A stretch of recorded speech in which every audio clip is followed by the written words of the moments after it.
তুমি আরো কাছে আসবে, আমি জানতাম তুমি আসবে।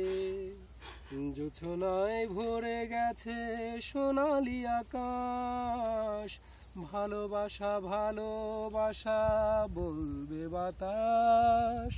সেই ক্ষণে তুমি আরো কাছে আসবে, আমি জানতাম তুমি আসবে।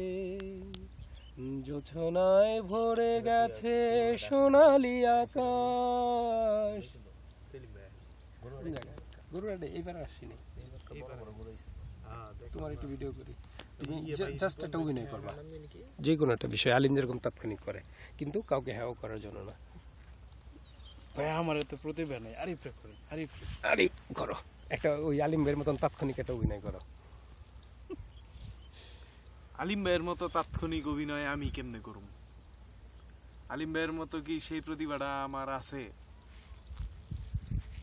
আমি তো নিজেই আলিমের ভক্ত, তবে প্রকাশ করি না। বুঝতে পারে, মনে করো মেধাবী মানুষ তো।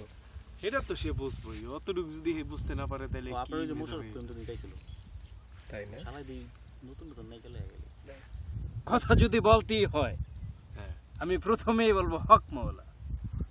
এই শেষ। হক মাওলার পরে আর কিছু থাকে না। থাকে হেফাজত ইসলাম সম্পর্কে কিছু বলো। না এত ইসলাম সম্পর্কে গুলি করে দেবো, একদম বোম মাইরা দিব। মানুষ যখন নেশা করে তখন তার সেন্স কিন্তু ভালো থাকে। সে অনেক সময় হেলামি করে, অনেক সময় ইচ্ছাকৃত, আবার অনেক সময় রিয়েলি একটা ইমোশনাল হয়।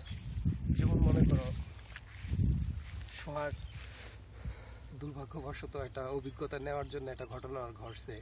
তো বাসার থেকে আমি বলে আসলাম যে মামি ওর আমি গাড়িতে উঠে দিই। তো মামি নিশ্চিত যে আমি গাড়িতে উঠে দিই। তো আসার সময় রাস্তায় অনেক ঢুলামুলা পড়া যায়, গাড়ি লয়ে বাড়ি খেয়ে, এরকম একটা পরিস্থিতি। কিন্তু যখন ওর বড় কাকার রুমে ঢুকলো, তখন আমি দেখলাম যে ও যথেষ্ট সচেতন এবং নিজেরে সেভ করার জন্য, নিজের মানে সই রাখার জন্য ও অনেক চেষ্টা করতেছে, সুন্দরভাবে কথা বলার চেষ্টা করতেছে। আর ওর মধ্যে বোঝা যাইতেছে যে ও চেষ্টা করতেছে, ও 100% ফ্রেশ না। বাইরে আই আবার ঢুলে পড়ে যায়, গাড়িতে পড়বো। হ্যাঁ আমি চিন্তা করলাম লোকটারে গাড়িতে উড়ে পাঠিয়ে দিম, ভাল লাগলো না। একটু ভালোবাসতাম এমন বেশি বেশি, তোমাকে বাইতে দিয়ে কি পানি গেছিল না সব না। একটা দুর্ঘটনা ঘটছিল, সেটার বর্ণনা পরের দিনে ভিডিও করার জন্য না। তো ও আমার কইলো কি এটা দেশে কি বললেন না, আমি কি বলতে হইব না, তুমি গেলে তোমার এই মানুষে বলবো। তো মামা চৌরাস্তায় নাইমা যখন রিক্সাটা নিয়ে কত দূর আসলাম, দুইটা লোক আসতেছে রিক্সায়, বলতেছে সোহাগ দাম দাম। সোহাগ আমার কয়, আমার দিকে এমন ভাবে চাইলো যে আপনি জানলেন কেমন? হ্যাঁ ওরা জানলো কেমন? সবাই জানে, তুমি জানো না। খুব মজার একটা ঘটনা ছিল, যদিও আমাদের ফিনিশিংটা ভালো হয় নাই, কারণ যেহেতু পাশে ক্যামেরা, সবকিছুই খেয়াল করতে হয়। একটা মানুষ যখন সহজভাবে কথা বলবো আর ক্যামেরার সামনে কথা বলবো, ক্যামেরার সামনে ও গুছায় বলতে যে ও আসলে এলোমেলো হইব, পরে ওর ভিতরে এই ভাবনাটা তৈরি হইব যে আসলে এই কথাগুলো বললে ভালো হইতো।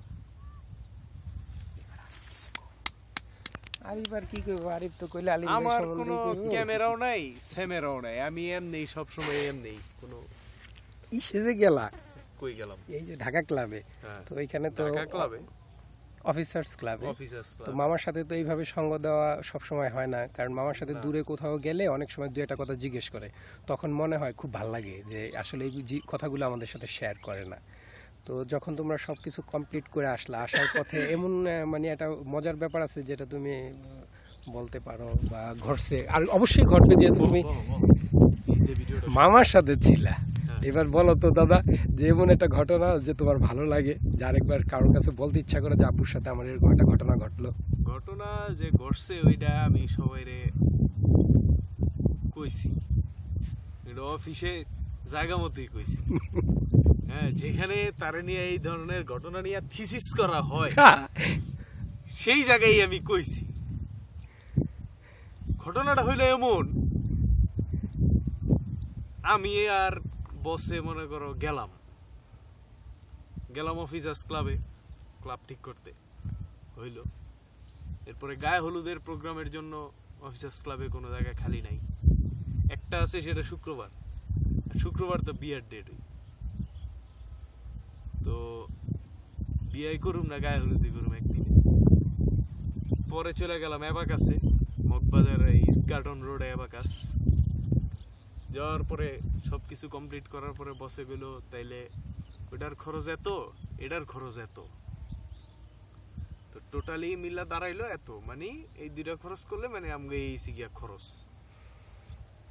তখন ওই মুহূর্তে আমি বসের আবার বললাম,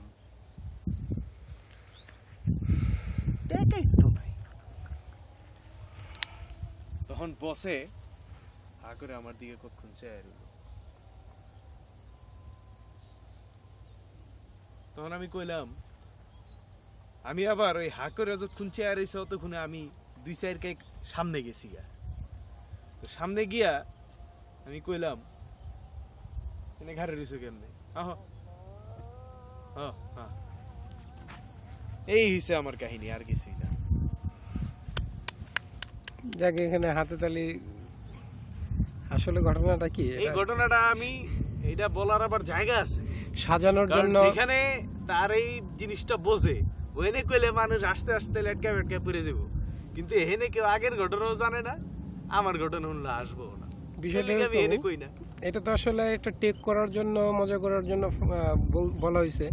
এটা যখন তুমি এখানে বলছো তখন আমি শুনছি, তখন আমার কাছে মনে হয়েছে যে রিয়েল দুজনে ঘটতেছে, আমি ওই দৃশ্যটা তখন অনুভব করতেছি, কিন্তু এখানে পারি নাই আসলে। সরি, ব্যর্থ। তুমি ঠিকই বলছো যে আসলে রিসার্চ কেন্দ্রেই এই গবেষণা বিষয়ক মূলক কথাবার্তা বলা উচিত। এনে কইলে কেউ বুঝবো না, তাৎক্ষণিক একটা গান গাও, হুদাহুদি বকতেছি। আমি 3 বলার সাথে সাথে তুমি একটা গান ধরবা, 1 2 3। আজান দিতেছে, থ্যাংক ইউ। আজানটা শেষ হোক, এরপরে গাই। আমার গান গাইতে সমস্যা নেই। আচ্ছা, এইবার জরুরি ফোন এলো নি। এবার বন্ধ করো। আমি বলতে করে